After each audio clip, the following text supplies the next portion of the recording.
Bonjour, bienvenue pour ce premier numéro de Magagri, le journal agricole de la Chambre d'agriculture de l'Aube.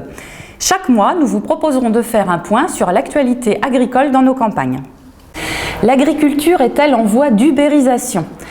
Pour rappel, le terme provient de l'entreprise Uber. C'est une plateforme numérique qui a généralisé à l'échelle mondiale un service de voiture avec chauffeur qui entre directement en concurrence avec les taxis. L'application en fait permet de mettre rapidement en relation un client avec un chauffeur pour un prix moins élevé que celui d'un taxi. D'après certains économistes, le modèle peut se transposer très rapidement à l'agriculture et permettre ainsi de développer de nouveaux services. Le premier exemple avec le financement participatif, ce qu'on appelle le crowdfunding, via la plateforme Mimosa, qui est une plateforme exclusivement dédiée à l'agriculture et à l'alimentation. En fait, l'agriculteur qui veut financer son projet le présente sur le site ainsi que le financement qu'il souhaite obtenir. Les donateurs, moyennant une contrepartie financière, seront rémunérés uniquement en nature, soit par déjeuner à la ferme, des visites d'exploitation, la remise de produits fermiers.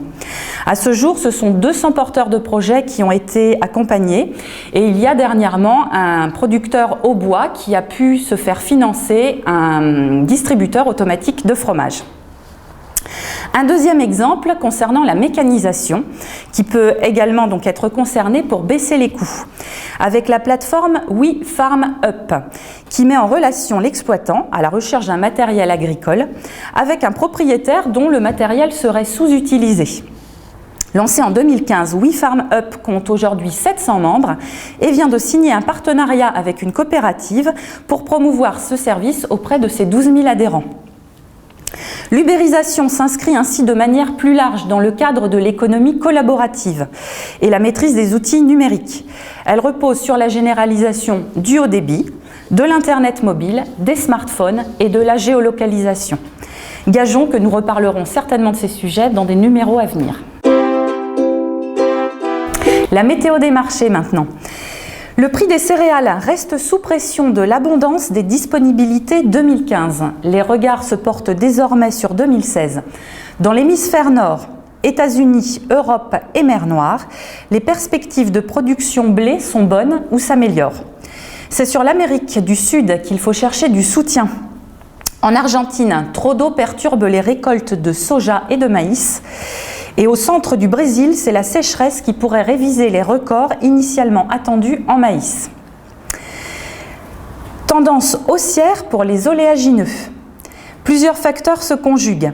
Après la hausse de l'huile de palme avec l'effet El Niño sur la production en Asie et le pétrole mieux orienté à plus de 40 $, le soja 2016 est désormais un levier haussier pour deux raisons.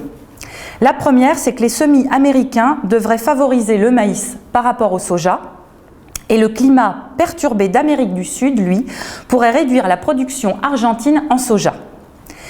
Où faut-il regarder du coup? Eh bien vers l'Amérique du Sud avec la météo dans les prochaines semaines, également vers les États-Unis, voir les semis de maïs puis de soja d'ici fin mai, et vers la région de la mer Noire, quelles seront les conditions climatiques sur mai et juin.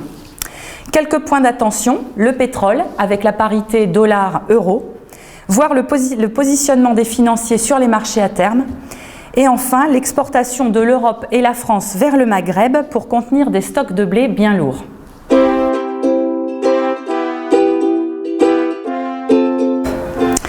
Un point sur la météo des cultures maintenant.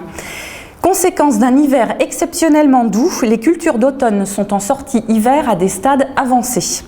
Le mois de mars, plus frais, tempère cette précocité inhabituelle. Les cultures dans le nord du département conservent cependant une certaine avance, alors que dans le sud, les stades sont désormais plus proches de la normalité. Cet hiver hors norme a été favorable aux insectes. On constate de façon plus marquée dans le sud du département d'importants dégâts de charançons et de grosses altises sur colza. Et sur l'ensemble du territoire, des viroses transmises par les pucerons sur les céréales d'hiver. Actuellement, l'alternance de températures douces et de pluie favorise le développement des maladies sur feuillage. Les semis de printemps se sont déroulés en bonnes conditions et les levées sont rapides et homogènes. Le colza, quant à lui, est en cours de floraison et illumine les champs en ce début de printemps.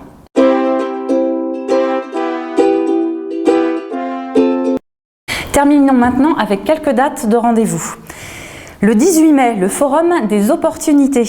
L'objectif est de mettre en relation des opérateurs des filières agricoles et agroalimentaires avec vous, agriculteurs ou futurs agriculteurs, qui êtes en recherche de débouchés, que ce soit dans le développement de votre entreprise ou dans le lancement d'une nouvelle production. Rendez-vous vous est donc donné à partir de 10 h à la coopérative Charles Clément de Colombey-le-Sec. Sur la première quinzaine de juin, le rallye Déclic Agro. Ce sont 5 demi-journées sur des exploitations qui permettront de replacer l'agronomie au cœur des systèmes. Et enfin, le 16 juin, une conférence sur l'agriculture, les marchés et les enjeux. N'hésitez pas à vous rendre sur le site internet de la Chambre d'agriculture de l'Aube pour retrouver plus d'informations. Voilà, c'est terminé pour ce premier numéro. Je vous remercie de votre attention et vous donne rendez-vous pour le prochain numéro du Mag Agri au mois de mai prochain. À bientôt!